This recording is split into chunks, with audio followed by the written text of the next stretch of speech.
Hey y'all, Candace here from Little Steps Big Happy. I talk about health and fitness for moms. So, today I want to talk about habits. We all know that habits are important for losing weight, and a lot of us spend a lot of our time trying to develop new ones. But sometimes something that's a little bit easier or maybe equally as important to pay attention to is habits that you need to stop doing. So many of us have created bad habits along the way. I know I certainly have. And when you're applying them to how you eat and how you exercise and your efforts to lose weight, sometimes they kind of get in the way. Like sometimes it's really hard to develop the new habits if you're still holding on to some of the old ones. So today I want to talk about 5 habits that you need to stop doing if you want to lose weight. These are habits I had to let go of. These are habits that, when I coach people, I work with them on letting go of. And they're just things that I know that when you're doing them, it's going to make it harder for you to lose weight. It's going to make the entire journey more difficult than it needs to be. And we already know it ain't easy, right? So these are things that I really encourage you to start working on. Look in your life and see where you're doing them and how can you stop? What can you do? What improvements in that area can you make? So let's get started. Number 1, relying on willpower. There's this theory running around in our minds all the time that if I was just more disciplined, if I was just better, if I just cared more, if I just tried harder, I would get there. And when you're thinking from that mindset, what it really all boils down to is willpower. We all wish we had more willpower, right?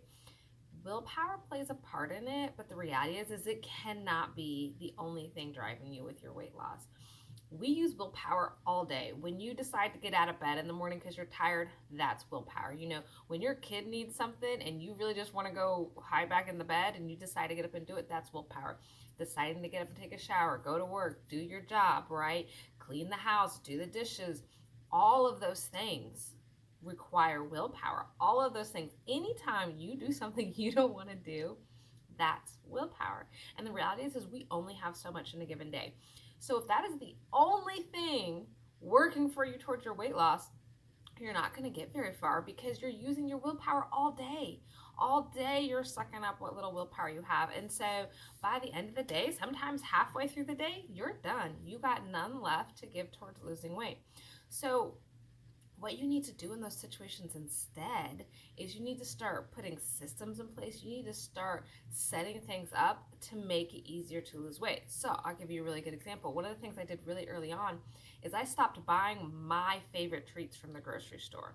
Having willpower at the grocery store, that's one day a week for maybe an hour where I am really on top of my game. I'm not going to buy this. I'm not going to buy that, right? That was where I exerted my willpower so that during the week at home, the food wasn't there. And so I didn't have to constantly talk myself out of eating it. I didn't have to constantly tell myself, don't do it, don't have it, Candace. No, it's not a good choice. Go grab some fruit instead, right? I didn't have to have willpower all week trying not to eat the food because I did it at the grocery store. And so all week long it wasn't there. It wasn't at home. And so little things like that sets you up for success so that you're not always using your little bit of willpower. You can kind of put it towards other things, or sometimes at the end of the day when you have none, the healthy choices are easier. Does that make sense? So like another example is that I meal prep every week. And I do that so that the healthy food is in the fridge right there. Like the healthy food is easier for me to eat than to go eat something unhealthy. Like I just 2 seconds, not 2 seconds, a few minutes, right? 2 minutes in my microwave and I've got a healthy bowl of soup that I can eat versus having to hop in my car, drive to McDonald's, grab my something to eat and come home, right? The healthy food is easier. So it requires less willpower on my part to eat it. So, yes, tip number 1, don't rely only on willpower to make your healthy decisions. Look for the ways that you can make your healthy choices easier and so that it doesn't require willpower every time you need to make that decision. All right, tip number 2, eating with distractions. So this was something that I kind of came across later, but game changer, okay? So when we eat with distractions, we're not paying attention to our food. And it's really easy for us to eat more than we intend, to just go crazy, right? Like when you're trying to lose weight, portion sizes matter. And so how much you eat matters. And even when you're eating healthier foods, if you're eating way more than your body needs, right, you're still kind of having a problem losing weight. So It's really important to focus on stopping when you're satisfied, not overeating, not eating till you're stuffed or full. But if you're eating while scrolling Facebook, if you're eating while watching TV, if you're eating while driving in the car, something I'm totally guilty of, you're very distracted while you're eating. So you're not going to pay attention to when you need to stop eating. You're not going to notice how much you're eating. Next thing you've totally gone overboard. Like, I'm sure, y'all understand what I'm talking about. But I sat down with a box of Cheez-Its before, and next thing I know, it's gone. Like, the whole box is gone. And I'm like, oh my God, I didn't even know I was eating that much, right? I wasn't paying any attention. And that's the problem with eating when you're very distracted. You have a lot of distractions going on. You're not paying attention to your food. You're not going to know when you're satisfied. You're barely even going to taste it. I mean, have y'all ever sat down with a dessert or something? You're like, oh, this is going to taste amazing. But you sit down, you're in front of the TV. Next thing you know, it's gone. And you're like, man, I barely even tasted it. I want some more, right? You're not satisfied with how much you ate because you didn't pay attention while you were eating it. So it's so important to really try to limit how many distractions you have while you're eating. If you're eating, sit down in a chair, right? Don't eat standing at the counter or the table or when you're walking around. Sit down in a chair. Set your phone down. Really pay attention to your food. Doing that, you will be shocked at A, how much you eat, how much less you eat, and B, how much you actually can taste your food. Like, sometimes when I first started doing this, I was like, oh, I don't even really like this that much. And I thought I did, and I sure was eating it like crazy. But I was never even paying attention. So I was like, oh, I don't even like this that much. Or, oh, I really only need to eat this much food to be done. And the rest of that is just there, and I'm used to just shoveling it in because I'm just trying to be done eating so I can move on to something else. So definitely work on cutting back your distractions, and it will huge difference in your weight loss. All right, tip number 3, perfectionism. Perfectionism, my words, y'all. Perfectionism is something that a lot of us fall into this trap with. And when you're doing this, it is killing your weight loss. Like, it is making it so much harder. So when it comes to weight loss and perfectionism tells you that if you don't do it exactly right, it doesn't matter. It's not going to work. If you can't do it as perfectly as, the Instagram fitness models, that you find all the time, if you're not doing it just like them, there's no point. Don't even bother. Forget it, right? Like, perfectionism is constantly telling you it's going to be too hard. You can't do it right anyways. If you don't do it perfectly, it's not going to work. And what happens is when we get those thoughts in our heads, we don't even want to try. We don't even want to try. I will tell you how I used to do this. Way back in the day, it came to running or exercise. And I really thought if I could not go out there and kill it, there was no point. If it was hard, if it was difficult, if I struggled with it, if I messed up, if I had a hard time, it meant that I couldn't do it and I shouldn't bother, or it wasn't going to work. And so I would never even try. But here's the thing. Every attempt that you make, every time that you try, you're going to get more and more successful with it, right? You're going to get better. Even if you don't do it the first time, you're going to get better. But you're going to make more progress towards your goals than if you didn't try it all. So I'll give you an example. Here's a really common scenario that happens a lot. So you get a meal plan, you're all set for the week. I'm going to eat X, Y, and Z. This is going to be the perfect diet. This diet is going to help me lose weight. It's going to be great. It's going to be wonderful, right? You do day 2, it's tough, but you get through it. You do day 1, it's tough to get through it. You start on day 2 and you're like, but maybe you squeak by. Day 3 comes along, you're great for breakfast, you blow lunch, right?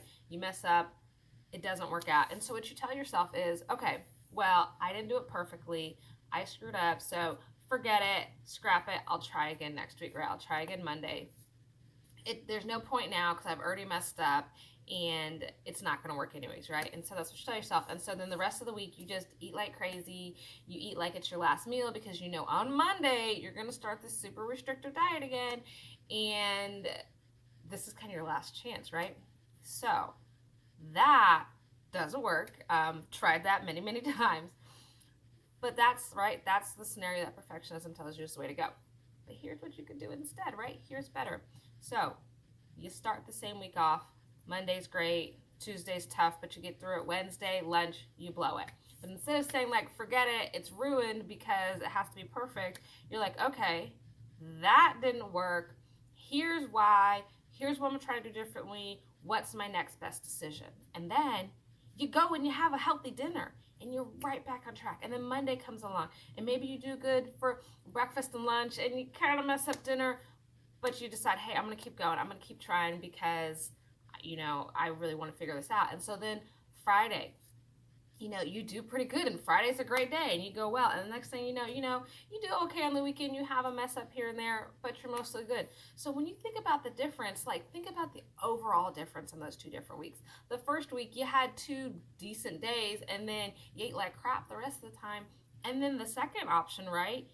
You ate pretty well most of the week, but you had a few slip ups, but you kept coming back to it, right? Like when you do that, it's so much better. Like you're gonna eat better the majority of the time. You're going to get a lot closer to losing weight, right? You're going to see much better results when you're looking at it and you're like, okay, 80% of the week I was a rock star. I had a couple slip ups, but I kept trying, versus I tried for a couple days and then I gave up because I messed up, right? Like the difference between those, that's the difference between somebody who struggles to lose weight and somebody who actually does it, because you're not willing to give up on yourself even when it doesn't mess up. And anybody who's in this perfectionist mindset is going to struggle to keep going forward every time you mess up. And like, look, real life, ladies, you're gonna mess up. You're gonna overeat. You're gonna skip a workout. You're gonna have a bad day. You're gonna be stuck somewhere in a situation you didn't intend, and there's no healthy options, and you're just gonna have to figure something out, right? Like it doesn't go perfect, because that's real life. But accepting that and deciding you're gonna keep trying anyways, that's what it takes to lose weight. Those are the people who do it, because they don't think that it only has to go a certain way. I have to do it perfectly or it's not going to work at all. They mess up, they recognize it, and they just get back on track. What's my next best decision? How can I move forward from here? And you're going to eat better overall doing that than if you keep expecting it to go perfectly. Okay, number 4, being too restrictive.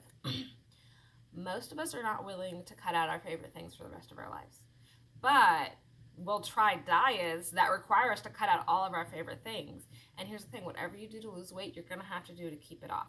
So if you're eating keto to lose weight, which is totally fine if you like keto, like I'm not even talking bad about keto, but keto can be fairly restrictive, right? So if you're eating keto to lose weight, you're going to have to keep eating keto to keep the weight off.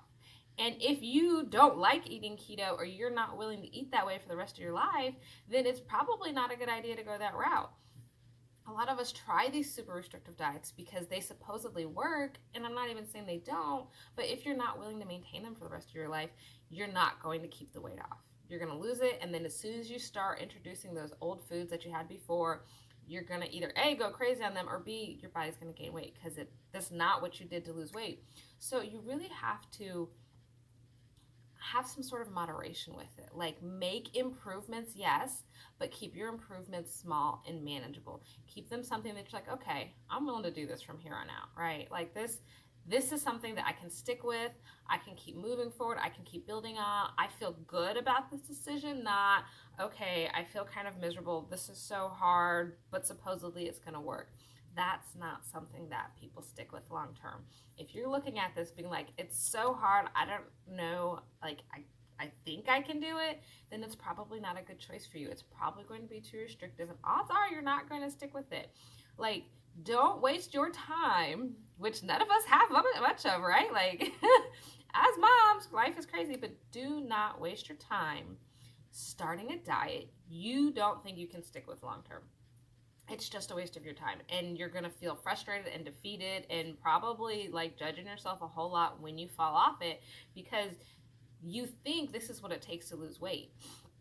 And so when you can't do it, you're sitting there like, oh my God, I suck. I'm never going to lose this weight because I can't stick to this diet. Like, it is not necessary to be that restrictive with your food. There are so many other methods to lose weight. Like, I am not super restrictive with my food. Y'all, it's cookies and ice cream night twice a week at my house because I'm not willing to give that up forever. You know what I mean? Now, there were other things that I was like, okay, hey, you know what? I can make this change and I can live with it and I can be happy with it. So don't pick things that are too restrictive. You know what I mean? Start with small changes, stuff that you can build on, and something that you can stick with. All right, the last one, number 5, focusing on fitness instead of food. That is a habit that is killing your weight loss. I love to exercise. I'm going to go on record right now and say it. I love to exercise. I think it's super important. It helps me feel strong. It helps me feel good. It is a very good complement to weight loss, but it is not the answer to weight loss. If you are serious about losing weight, keeping it off, you're going to have to focus on your food. You have to clean up your food. You cannot out exercise a bad diet. You really can't. I mean, like, a slice of pizza is like 200 calories. You know how much you got to work to burn off 200 calories? Like, you got to like run for at least 30 to 40 minutes. That's a lot of work. And that's one slice of pizza. So on any given day, if you overeat at breakfast, lunch, and dinner, plus a few snacks thrown in there, you know what I mean? You could literally exercise all day just to try to burn that off and get the results that you want. It does not work. Like, I'm telling you, if you guys look around, pay attention. Every single fitness program that promises crazy results comes with a nutrition plan. Every single one. Even trainers, personal trainers, famous trainers will tell you that in order to see really good results from their fitness program, you have to focus on nutrition. You have to focus on your food. Like, it is not, well, maybe, well, like, the only people who ever exercise enough that they can eat whatever they want, either A, have a natural metabolism, which if you're focusing on losing weight, probably ain't you, I'm sorry, real life, and two, they do it all day. That's literally their job. They're professional athletes. And even they eat to fuel their body, because the better you eat, the better your body functions and performs physically, right? Like, it's not that you can just exercise more and you'll be fine. You can't. And for sure, you can't eat poorly first and then hope you're going to exercise fine later, which is what I used to do in the beginning, right? Like, I used to think, okay, well, I just need to exercise more. And then I would still eat, and then a lot of times I wouldn't get to the exercise. Like, it didn't even work. But there were even times where I exercised 5 days a week, an hour a day, and I didn't lose weight. I didn't lose weight because I was still eating whatever I wanted. And sometimes I was maybe even eating more, because then I would tell myself, oh, well, you worked out so hard, you deserve it. Oh, you worked out so hard, you can eat a little bit extra, right? Like, it does not correlate. You can't out exercise a bad diet. You really can't. Not only does it not work, you know what I mean, and mentally it lets you fall into those traps of, well, I can eat it and I'll just burn it off later, but you don't. But also, you're not giving your body the nutrition that it needs. Like, if we're just talking about longevity, living a healthy life, your body being physically healthy, not even just losing weight, you know what I mean, or being fit or lean, but literally just healthy as in my organs and all of my systems in my body function the way that they should, you need to eat healthy, nutritious food. So you cannot out exercise a bad diet. I spent years hoping you could, and you can't. And I'll tell you right now, when I started losing weight, my exercise didn't change any. It was when I started focusing on my food. I started making small changes with my food. I started trying to stop at satisfied instead of overeating. Those were the things that when I started doing those, I literally saw the results just start happening. Just like that very same day, I started seeing results, and they just kept going and going. But it was because I made my food a priority in my weight loss, and I made my exercise a priority and feeling good and feeling healthy, right? Like, that's what exercise has been for me. I feel fit, I feel strong, I feel healthy. I want to make healthy eating decisions and choices because I feel good about myself. But I don't expect my fitness to be the reason that I maintain my weight loss. And so, if that's what you've been doing, it's not going to work. I'm sorry. I wish it would. But start looking at your diet. Start seeing the small changes that you can make and start improvements. Okay, so it's kind of a long video today, but those are 5 habits that you really need to kind of look and really see if you're applying them to your life, and then start making the changes, because those are 5 things that when you work on those, you will start seeing progress really fast. Like, I promise you, those are things that I did. They made a difference. They really helped, and they've been effective so far, right? Like, let's see how long.